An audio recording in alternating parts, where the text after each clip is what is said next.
महाभारत के भीषण युद्ध में अर्जुन के साथ स्वयं परब्रह्म परमात्मा श्री कृष्ण थे। श्री कृष्ण वो तत्व हैं जिनके चरण कमलों से करोड़ों ब्रह्मांड प्रति क्षण में उत्पन्न होते हैं और विलय होते हैं।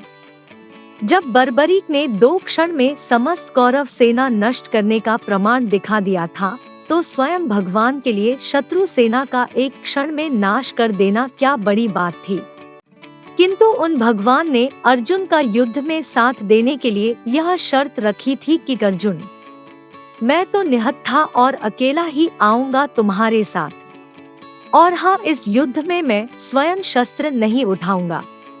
युद्ध तुम्हें ही करना है। तो महाभारत को जीतने के लिए अर्जुन को गांडीव धनुष पर हजारों बाण चढ़ाकर उनसे असंख्य शत्रु सेना का संहार करना पड़ा। इस तरह भले ही अर्जुन के साथ भगवान थे, किंतु बाण तो अर्जुन को ही चलाना पड़ा। महाभारत के महायुद्ध में भगवान श्री कृष्ण ने अर्जुन के सारथी के तौर पर भाग लिया था, यह बात तो सभी जानते हैं। लेकिन सिर्फ कृष्ण ही नहीं, अनेक दूसरे देवताओं ने भी महाभारत में अलग अलग अवसरों पर भाग लेकर अपनी भूमिका निभाई थी। सच तो यह है कि महाभारत का युद्ध सामान्य मनुष्यों का युद्ध नहीं था। इस युद्ध में देवताओं की संतानों ने भाग लिया था, इसलिए देवताओं को भी अपने बच्चों के पक्ष में युद्ध लड़ने के लिए धरती पर आना पड़ा। आइए जानते हैं कब किस देवता ने महाभारत युद्ध में आकर इस युद्ध की दिशा और दशा बदलने का काम किया। महाभारत के युद्ध में भाग लेने वाले देवताओं में सबसे पहला नाम सूर्य देव का आता है, क्योंकि कर्ण सूर्य देव के पुत्र थे, जो कुंती को विवाह से पूर्व सूर्य देव की कृपा से ही संतान के रूप में प्राप्त हुए थे। जब महाभारत का युद्ध हुआ तो उस समय सूर्य देव कर्ण के पास प्रकट होकर उन्हें इंद्र के द्वारा किए जाने वाले छल के बारे में बताया और कहा कि यदि इंद्र उनसे कवच और कुंडल मांगने आए तो यह उन्हें मत देना, ऐसा करने से तुम्हारे प्राण बचे रहेंगे। सूर्य के बाद महाभारत युद्ध में सक्रिय रहने वाले देवता हैं देवराज इंद्र।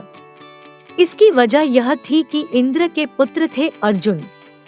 इंद्र ने भगवान श्री कृष्ण से वचन लिया था कि वह हमेशा अर्जुन की सुरक्षा करेंगे। इंद्र ने अपने पुत्र अर्जुन को युद्ध में विजय प्राप्त करने के लिए देवताओं के सारे दिव्यास्त्र दिए। इतना ही नहीं, अपने पुत्र अर्जुन की रक्षा के लिए इन्होंने कर्ण से छल करके उसका सुरक्षा कवच भी दान में मांग लिया। महाभारत के युद्ध में भगवान शिव ने भी अपनी एक भूमिका निभाई थी। महाभारत में विष्णु जी के अवतार श्री कृष्ण ने पूरे युद्ध का संचालन किया, तो भगवान भोलेनाथ भला विष्णु की सहायता में कैसे पीछे हट सकते थे। श्री कृष्ण के कहने पर अर्जुन ने भगवान शिव की तपस्या की और किरात वेश में भगवान भोलेनाथ प्रकट हुए और अर्जुन को पाशुपतास्त्र भेंट किया। इस अस्त्र के कारण अर्जुन के लिए स्वर्ग के द्वार खुल गए, जहां से अर्जुन सारे दिव्यास्त्र प्राप्त करने में सफल हुए। महाभारत युद्ध के अंत में ब्रह्मा जी को भी प्रकट होकर युद्ध की दिशा बदलनी पड़ी थी। यह घटना तब हुई जब अश्वत्थामा और अर्जुन दोनों ने ब्रह्मास्त्र का प्रयोग किया। ऐसे में सृष्टि की रक्षा के लिए ब्रह्मा ने ब्रह्मास्त्र को वापस लेने के लिए कहा। अर्जुन ने अपना ब्रह्मास्त्र वापस ले लिया, लेकिन अश्वत्थामा ऐसा नहीं कर पाए और अर्जुन की पुत्रवधू उत्तरा के गर्भ में पल रहे परीक्षित को इसका निशाना बनाया। आपको हमारा वीडियो कैसा लगा कमेंट करके जरूर बताएं। धन्यवाद।